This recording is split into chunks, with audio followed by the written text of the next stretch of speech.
In this video, we are going to talk about when will the stock market crash? I'll show you why people want to know the next stock market crash prediction, and why you don't have to be afraid.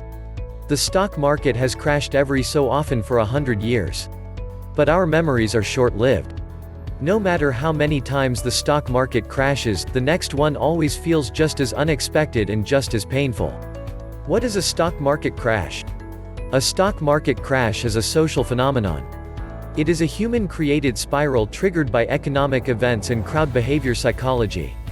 But crashes mostly happen because people spend too much money they don't have to buy things above their right values. Let's look at 3 significant stock market crashes in history and review why the market crashed in 1929, 1987, and 2008, and what lessons can we learn to help us avoid a future crash. Stock market crash of 1929. The stock market crash of 1929 is the worst stock market crash in human history. It destroyed a generation of people and changed their relationships to their family, to each other, and to the government. At the worst point in 1932, the stock market lost 89% of its value from the "it was so bad that we call that period in American history the Great Depression." Nearly every bank in the United States is now protected by the FDIC so banks won't run out of money.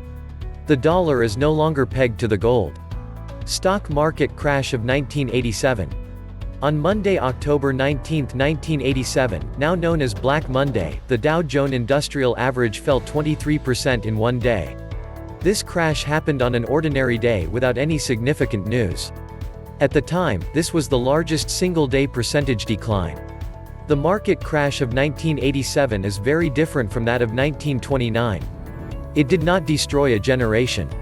On the contrary, 1987 is an unprecedented opportunity for people to get rich quickly.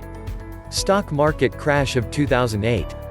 Less than 18 months after the stock market hit its all-time high in 2007, it dropped by 50%. Thus began the recession of 2008. In the years leading up to 2007, the real estate market in the United States experienced unprecedented growth. Housing prices across the U.S. doubled in a few years. People started to borrow money to buy houses hoping to sell them in a few months when the price further grows. The stock market crash of 2008 sank 50% and took 5 years to recover.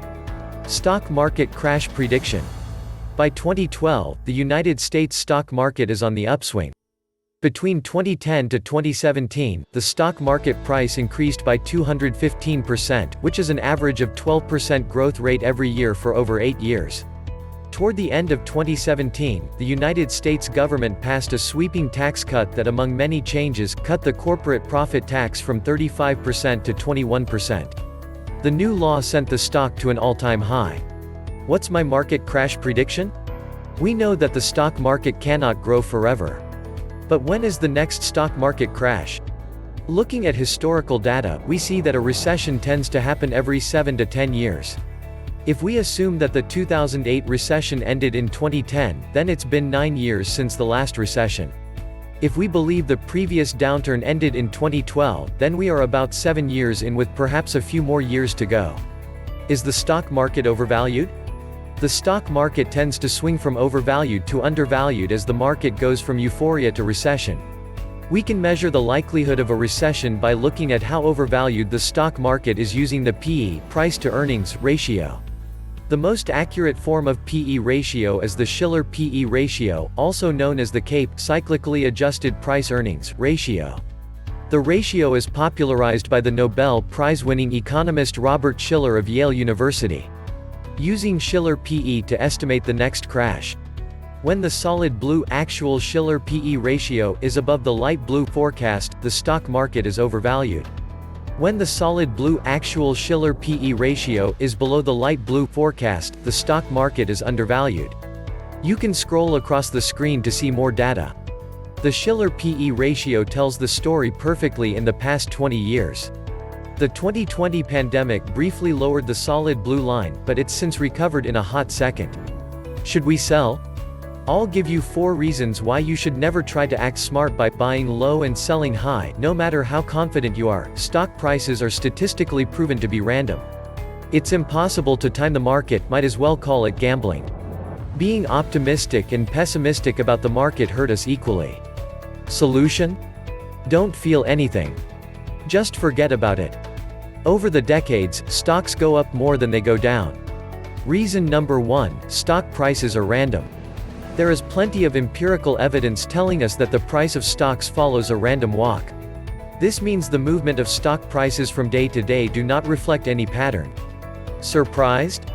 You should be. Our eyes think we see a series of ups and downs, and we think we see some patterns. The stock market's path every day is just like a series of random coin tosses. Past prices cannot and never have been able to predict future prices. This is the outcome of 10,000 random coin tosses, a pure random walk. If you saw a pattern, you're biased to see patterns like everyone else.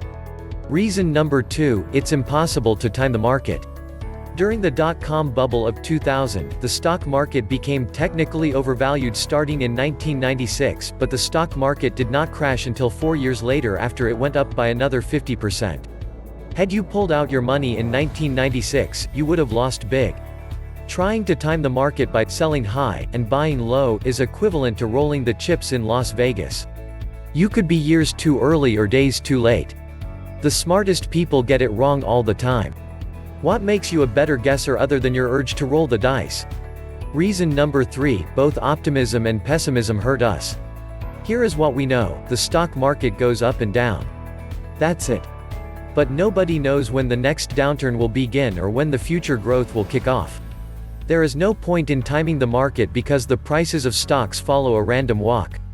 Research shows that those who forgot they had money in the stock market did better than those who cared about it and monitored on a daily basis. Reason number 4, the stock market always go up over a long period of time.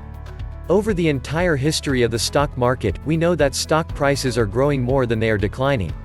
In the past 9 decades, growth years account for 75% of total years while decline years account for only 25%. My prediction: the stock market will crash again, and that's okay. Nobody knows for sure when it'll happen, but we know it will happen eventually. How to beat the stock market crash? We know that market crash always comes and that it's not something you can predict to avoid. So what can you do? All you can do is to strive to be neither overly optimistic or cautious and thus, to invest for the long term. More specifically, it means that you should find your optimal allocation of assets. Make sure you have a nice stash of money in cash, and assets not correlated with the stock market. Go live your life without watching the stock market on a daily basis. Learn the 4 psychological hacks to win during a recession. 1. Optimize your allocation. Invest more in stocks when you are young and less in stocks as you get older. And as you get older, slowly decrease the risk of your portfolio. 2. Invest in cash and uncorrelated assets. As you get older and mainly when you are closer to retirement, the money you invest outside of the stock market becomes more important. You want to make sure when the stock market crashes, your non-stock assets do not crash, too. The general advice today is to still invest in bonds, but also put more of your money in short-term debts and cash. 3. Let the stocks stay in the stock market. You'll be fine in the long run if you allocate your money across stocks, bonds, and cash. Have enough cash to spend for 2+ years, and just let the stocks sit there. Even though a stock market crash might be coming in 2021 and beyond, never try to time the market because that would just be gambling. If you are young, live your life and invest in the long run. Get out of your daily stock market monitoring and go live your life. What do you think? Are you as comfortable as I am to do nothing? Do you think you can predict a market crash? Comment below and let us know. If you're still here, then I bet you enjoyed the video. Provides it a thumbs up, and don't forget to subscribe if you haven't already. Thanks for watching.